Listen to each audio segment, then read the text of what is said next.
friozinho aqui embaixo, muito quente. Nós vamos aí para a palavra do Senhor, Paulo escrevendo a carta aos Romanos, a igreja de Roma, aos crentes, porque uma carta, todas as 14 epístolas, 14 cartas que foram escritas pelo apóstolo Paulo, para mim, eu a considero a de Hebreus sendo escrito dele, né, pelas palavras que ele usa em semelhança às outras cartas, né? Então eu acredito. Possa ser que eu esteja enganado, mas eu quero acreditar, já que não tem autor, eu quero acreditar que o Hebreus também foi Paulo. Então, Paulo escreve as suas cartas direcionadas à igreja. Sempre é a igreja, nunca é ao mundano. A carta sempre é para a igreja. E o que a igreja faz? A igreja absorve as instruções e a igreja vai lá e fala para o mundo. A igreja fala para o mundo. Eu estou aqui falando para a igreja e a igreja sai e fala para o mundo. Na congregação eu falo para a igreja, como nós usamos meios de comunicação como rádios, aplicativos, as redes sociais, Facebook, YouTube, Instagram, essas nossas redes que nós temos para evangelizar, então a palavra ela corre no coração das pessoas. Então, esta carta aos Romanos, no capítulo 1, no capítulo 2, perdão, o versículo 5, o versículo 2, por favor, 3, 4 e 5, 6 e 7, 8, 9, até o 11. Vamos ler. Romanos 2, em diante. Bem sabemos que o juízo de Deus é segundo a verdade contra os que praticam tais coisas. Que coisas? Então, Paulo, quando porque você sabe que uma carta não tem capítulo 1, 2, 3, 4. Não tem capítulo. Uma carta ela é escrita direto. A sociedade bíblica, quando criou a Bíblia, né, para facilitar a nossa leitura, para não ficar muito cansativo.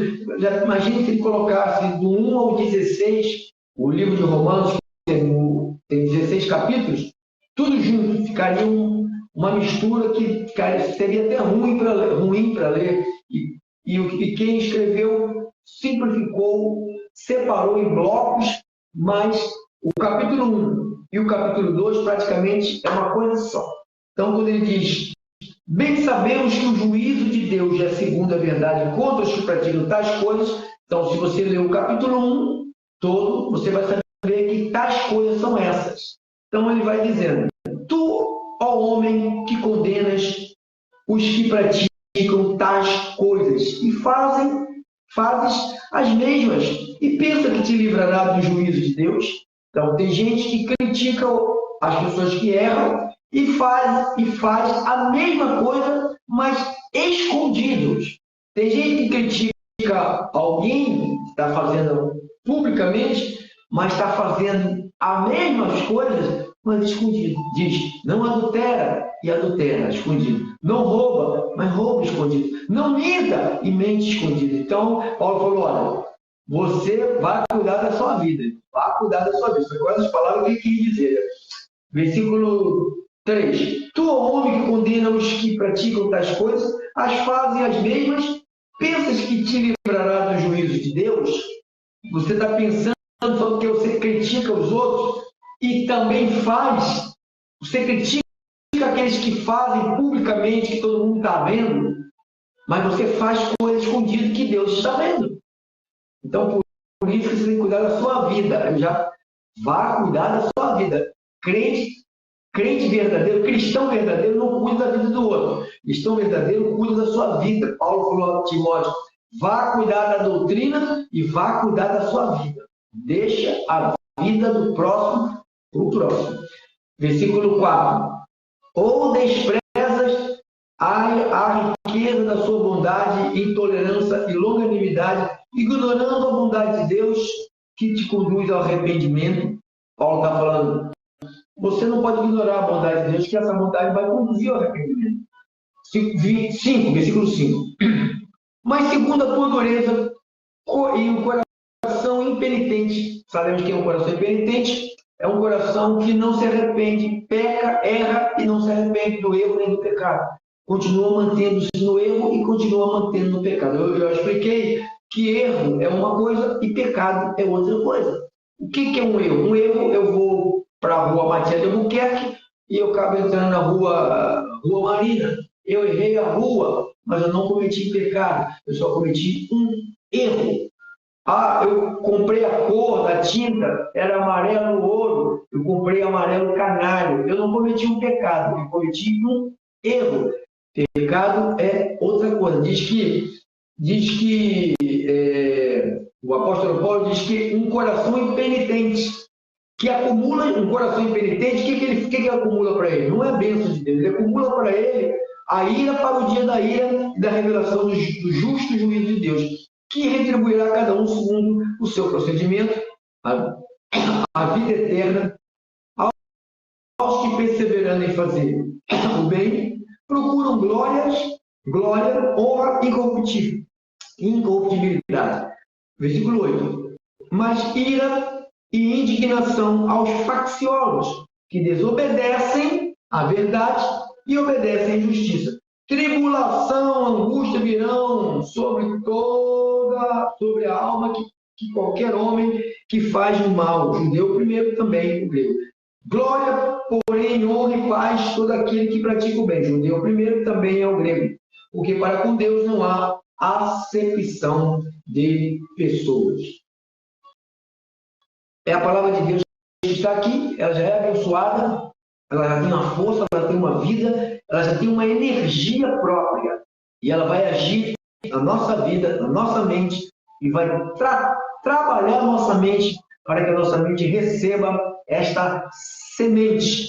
Tua mente é a terra, que ela receba esta boa semente, em nome de Jesus. Para que esta boa terra, que é a tua mente, que é a minha mente, poder receber esta boa semente, a tua terra, que é a tua mente, ela tem que estar limpa. Ou seja, antes de se plantar uma nova semente, um novo plantio, se limpa toda a terra, se tira as pedras, se tira o capim, se tira o mato, vai tirando tudo, vai tirando tudo, vai tirando tudo, vai tirando tudo. E o que acontece? O que acontece depois que tira tudo? Aí vai a semente boa. Aí a semente boa vai lá, cai. Mas ela só vai cair e produzir o efeito daquela semente, o fruto daquela semente, se a terra, que é a nossa mente, estiver limpa. Se você limpar, o que é essa sujeira? O que é essas pedras? São os pensamentos que entram pelos ouvidos, são as coisas que entram pelos nossos olhos. Ela vai sujando a terra. A terra vai se sujando, até o ponto de ficar tão suja, que quando a semente boa cai, a semente não produz, porque a terra ela está muito suja.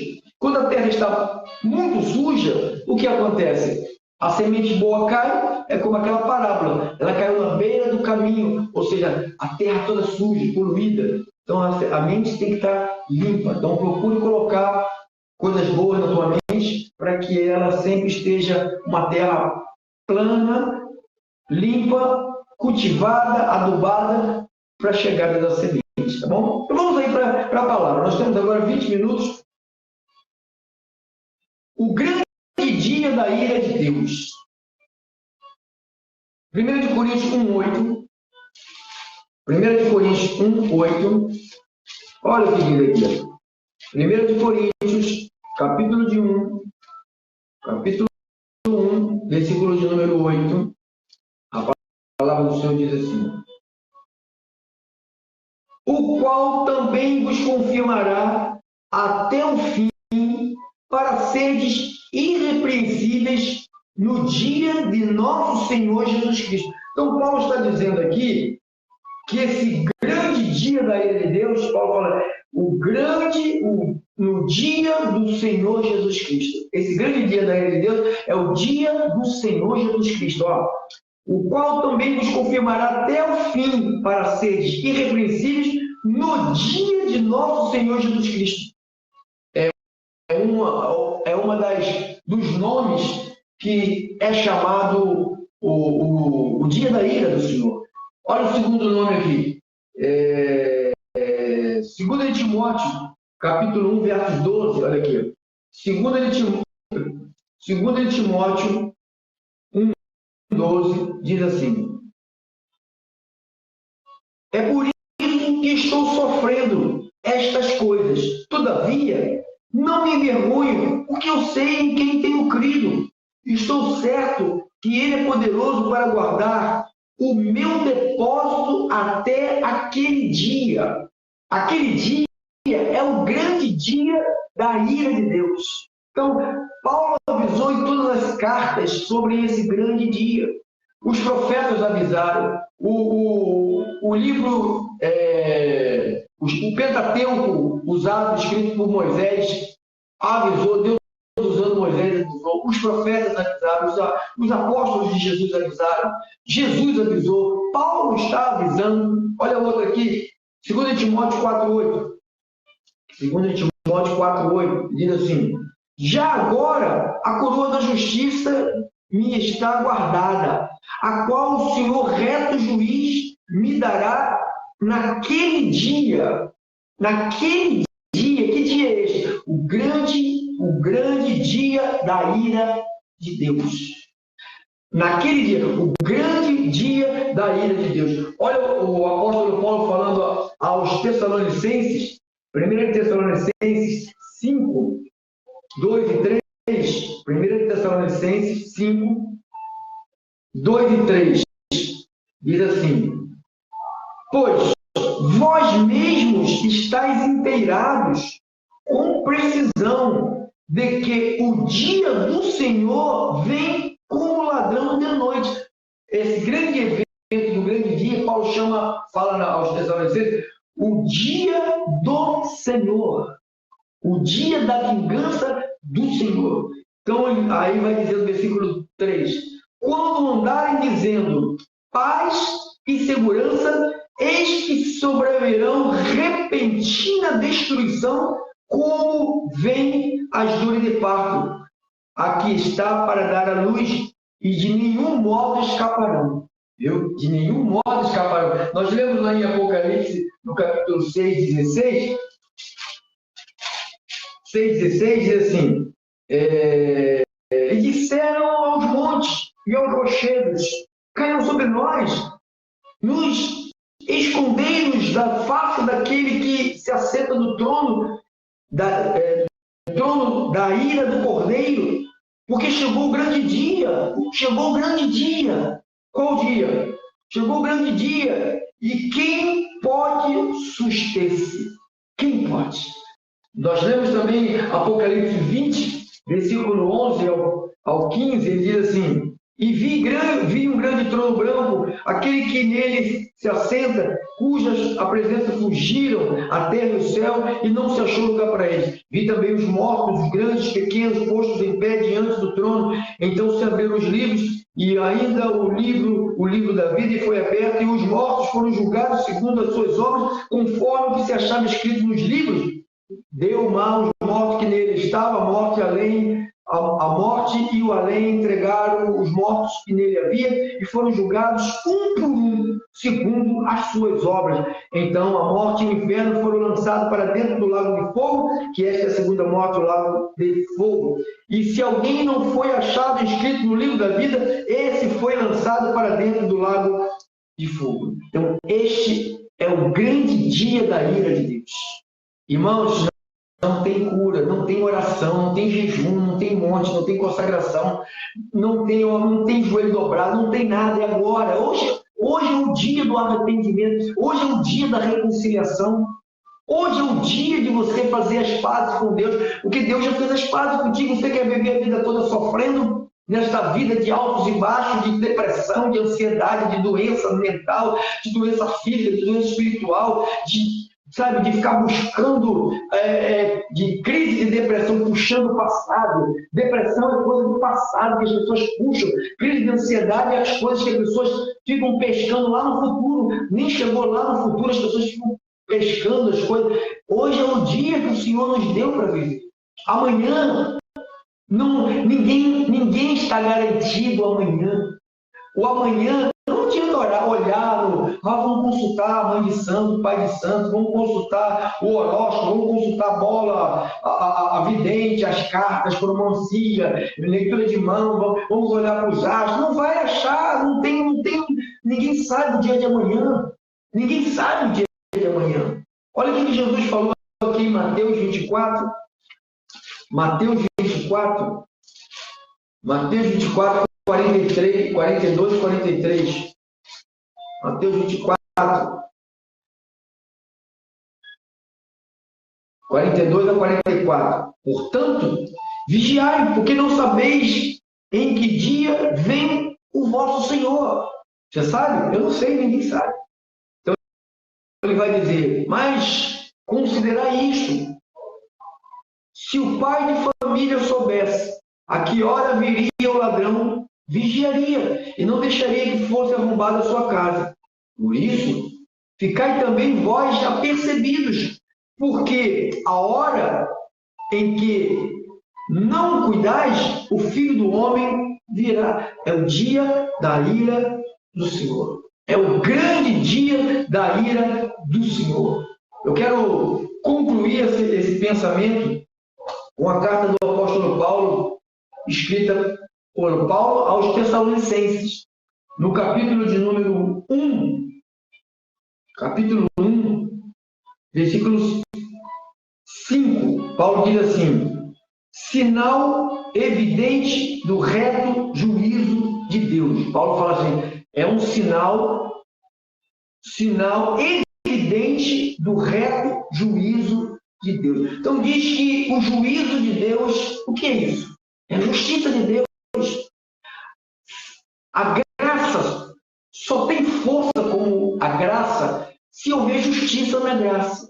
Porque a pessoa, quando fala estamos na graça, acha que é algo mundano, algo... Paulo falou, ele nos julgam como que nós fôssemos mundanos.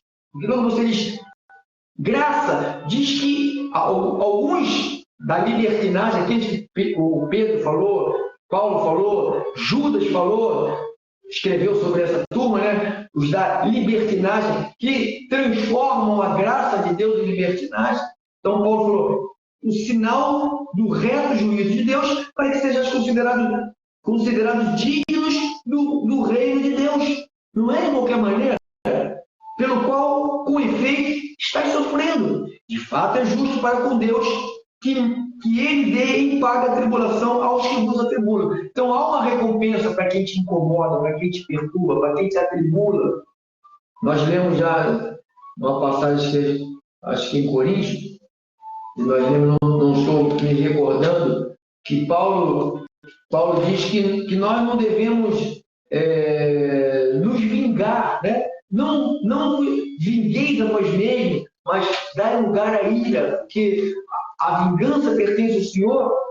Então, quando ele diz aqui, versículo 7, e a vós outros que sois atribulados,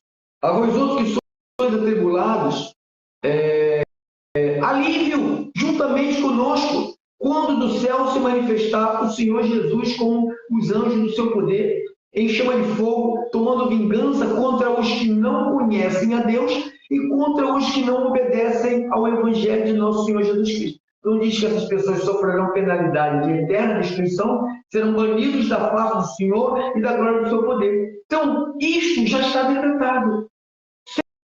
Sem Jesus, isto aqui não tem marido, não tem mulher.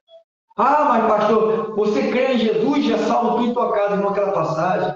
Muita gente não entende que aquilo ali foi uma passagem específica para o carcereiro. Se fosse para todo mundo isto, aconteceria na vida de todos. Isso aconteceu na vida do carcereiro. Em uma casa, há vaso de honra e há vaso de desonra. Em uma que no ventre de uma mulher gera sementes. Sementes. Havia 2, 3, 4 filhos. Sementes. Tem sementes. A Bíblia diz que Deus de antemão preparou para a salvação vasos de misericórdia, que ele fala lá em Romanos 9, e há outros que ele fala que são vasos de ira preparado para a perdição. Isso você encontra aqui na palavra de Deus, não é invenção minha. Romanos 9, aqui, está aqui, é uma das passagens mais lindas da Bíblia. Ele diz no versículo 22, 9, 22, que diremos, pois, se Deus querendo mostrar a sua ira e dar a conhecer o seu poder, suportou com muita longanimidade os vasos de ira preparados para a perdição. Então Deus preparou tudo. Provérbios de Salomão 16, 4 diz, Deus criou tudo, até o ímpio para o dia da calamidade. Então, abençoado, então nós, olha o que ele conclui aqui em Romanos 9, 23, a fim de que também deve conhecer a riqueza da sua glória em vasos de misericórdia, que para a glória preparou de antemão. Os quais somos nós, que não também são chamados de judeus, mas também de gentios. Então, a Bíblia diz que somos nós. Então, tem gente para salvação, mas isso não pode, pastor. Deus é amor. Deus é amor. Deus também é justiça. Lá em Romanos você lê assim, quem és tu, homem, para discutir com Deus? Porventura pode o objeto dizer, por que me fez assim? Se Deus te fez para salvação, viva como salvo. Viva como eleito. Tenha uma conduta de gente de Deus. Senhor Jesus Cristo, o grande dia da ira de Deus está próximo. Meu Deus, que o teu povo, Senhor, se arrependa em todas as partes, como disse nas pregações anteriores, que em todas as partes, em todos os lugares, que os homens se arrependam e se convertam ao Senhor, largando os ídolos, largando a idolatria, a feitiçaria, largando a bruxaria, largando a obra da carne, largando o pecado, largando as maledicências, largando fornicação, feitiçaria, prostituição, largando a inveja, largando a bebida, a bebedice, largando a glutonaria e servindo ao Senhor com as suas vidas, que agora somos templo do Espírito Santo. Meu Deus, nós oramos e já te agradecemos pelos grandes milagres que estão sucedendo agora, por causa da pregação do Evangelho. Acreditamos que vidas estão sendo salvas, transformadas e mudadas para todo sempre. Está havendo uma mudança de caráter e de comportamento, que o Senhor não está atrás de carisma, o Senhor está atrás de caráter. Um grande testemunho é aquele que dá o testemunho, eu era mentiroso, e agora não minto mais. Eu era um canalha, agora não sou mais. Eu era um fofoqueiro, agora não sou mais. Eu era um cachaceiro, agora não sou mais. Eu era um idólatra, eu era um bruxo, agora não sou mais. Eu era um homossexual, agora não sou mais. Eu era uma lésbica, agora não sou mais. Eu era um mentiroso, agora não sou mais. Eu era, agora não sou mais. Porque agora eu tenho uma nova criação que me conduz, que me guia sobre esta terra. E o povo de Jesus diz amém. Oh, glória a Deus. Graça e paz para todos. Vamos terminando a nossa programação, dizendo à Igreja do Senhor que amanhã, às 7h30 da noite, nós teremos um grande mover de Deus ali no Ministério da Restituição. Traga os doentes, traga os drogados, perturbados, bêbados, viciado em droga, pornografia, feitiçaria. Traga gente que está aí, esperando a morte chegar. Traga. Nós vamos ministrar sobre essas pessoas, nós vamos ministrar a palavra, eu vou ministrar orações. Traga doentes, traga pessoas enfermas. Traga, irmão. Acredite no poder de Jesus que se manifestará naquele lugar. Traga os enfermos. Se você está enfermo, venha. Não fica em casa. Você pode estar conosco, venha. Traga seu corpo. Ofereça um culto a Deus. Quando você sair dali, você vai sair totalmente curada, totalmente renovado, totalmente recuperado das suas forças para a glória de Deus. Eu vou aguardar você lá na rua Roberta Silveira, no número 10, em frente ao prédio da Água do Rio. Esta rua fica beirando a linha do trem da estação de Olinda e de Anchieta, no município de Nilópolis. Terças e quintas, às 7h30 da noite, e aos domingos, 9 da manhã e 18h30. E todo primeiro sábado do mês, nós temos um culto dos aniversariantes, que foi uma bênção de Deus no domingo passado. Foi uma bênção, muita gente chegou, muita gente participou. foi uma festa maravilhosa, uma palavra gloriosa da parte do Senhor. Foi uma bênção. Então, eu aguardo as famílias das rádios, dos aplicativos, do Facebook, do YouTube, do WhatsApp, todos que estiverem por aí nos ouvindo, venham estar conosco em nome do Senhor. Já declaramos anjos de Deus. Deixa eu sair aqui das rádios, né? Deixa eu sair aqui das rádios. Um abraço para todos. Deixa eu colocar aqui a rádio para funcionar. Cadê ela? Cadê a rádio? Está aqui. Aqui, ela aqui. Vamos lá, botar aqui a oração. Botei. Para desligar aqui. Um abraço para vocês, das rádios. Isso. Isso. Pronto. Saímos, né?